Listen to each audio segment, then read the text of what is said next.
Argentina is facing, for the first time since the 2002 crisis, twin fiscal and external deficits, a fiscal deficit and a current account deficit. So it's lacking both pesos and dollars.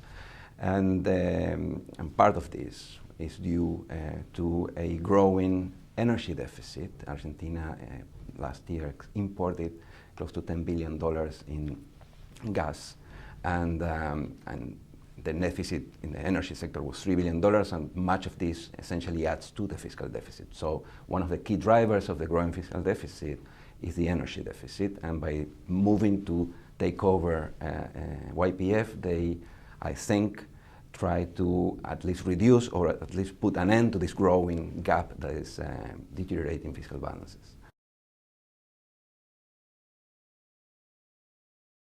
We have to put this in perspective.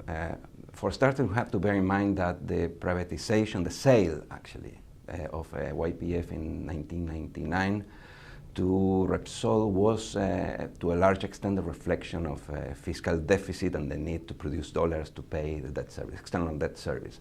And it was not, since the very beginning, it was highly criticized, and it was not a good marriage since the beginning. You know, Repsol didn't have the strategic interest or incentives to invest in the country. Later on, during the post-crisis, because of these price subsidies that reduced the earnings of oil companies, in particular Repsol, these incentives were even weaker, and as a result of that, we had declining production and increased demand because of the price subsidies. Now we have probably an excess consumption of energy in our country. So the backdrop was one in which something probably needed to be done. Now, the final result will depend on how this is being done. If you choose to form a professional team and you are intelligent when you choose partners to develop the reserves, this probably might have a beneficial effect, despite the fact that the short-run effect, the market effect, has been visibly negative.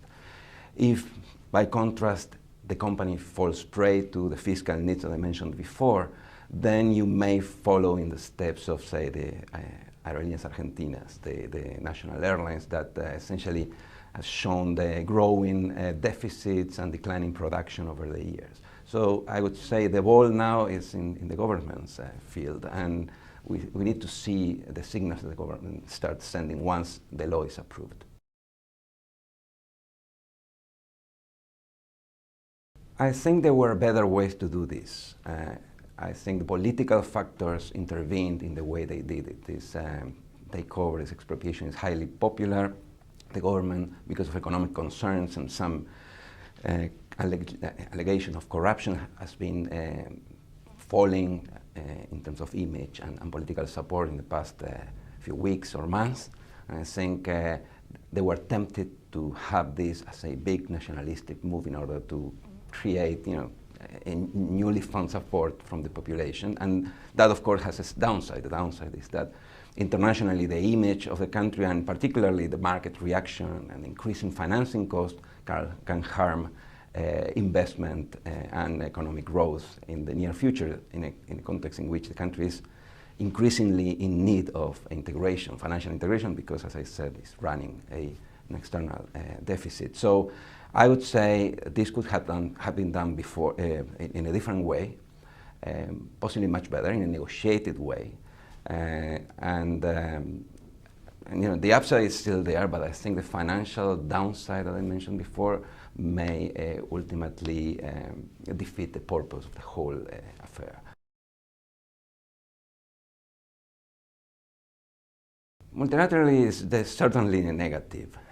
You've seen the reactions, most of them rhetoric, but regardless of whether Spain can actually impose economically important sanctions, I think the whole episode contributes to this image of Argentina following the step of Venezuela, which I think is exaggerated, but still is there if you talk with the international observers, for instance.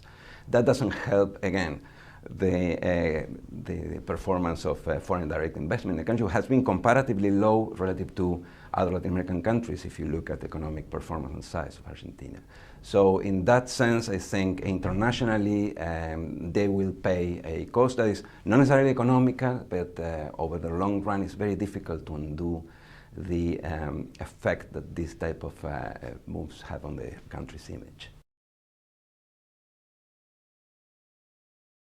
It will be fiscally positive because most likely the outcome is that the government will appropriate the dividends, the earnings of the company, the dividends of the company in the short run, and will pay the purchasing price after a long period of time because of the very likely litigation by Repsol.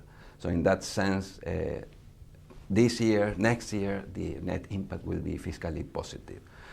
That, of course, has to be netted out against the losses of foreign direct investment and the increased exchange rate pressure that you're already feeling. So in terms of economic growth, I think that ultimately may prove to be negative in the very short run. In the long run, again, it will depend on how smart they are, how efficient they are to put in value, to valorize all those reserves that they just found. I think that, again, management and professionalism and transparency now are the key concepts looking forward.